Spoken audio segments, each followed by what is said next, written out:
আপনি পুজো মণ্ডপে গেলে বিষয়টা কেমন হয়ে যায় না? হুজুর আপনি বলছেন নাকি? আসসালামু আলাইকুম সভাপতি সাহেব। ওয়ালাইকুম আসসালাম। আপনাকেই মনে মনে খুঁজছিলাম। কেন? আমাকে একটু হেল্প করতে হবে।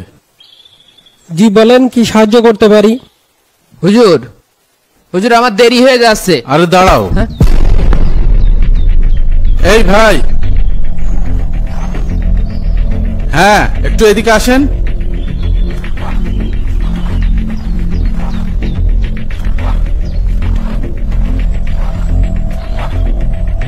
বাবা ফাহিম, তোমাকে একটা অফার দিতে চাই। আমাকে? হ্যাঁ। কি অফার হুজুর?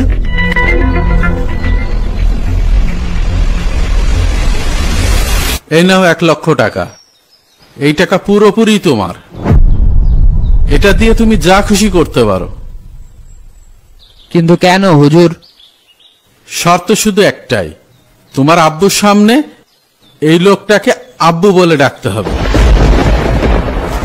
হুজুর আপনি এটা কি বললেন? আপনি কি পাগল হয়ে গেছেন? আমার বাবার সামনে অন্য আরেকজনকে টাকার জন্য আমি আব্বু বলে ডাকবো? হুজুর কি হয়েছে? আমি তো কিছুই বুঝতে পারছি না। কেন পারবে না বাবা?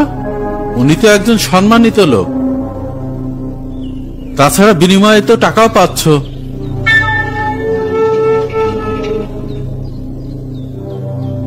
কও কও আব্বা কও।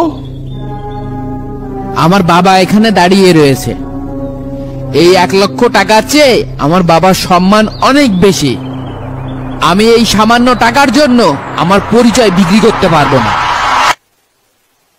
এই উত্তরটাই তোমার কাছ থেকে আশা করছিলাম। বাবা, তোমাকে সৃষ্টি করেছেন কে?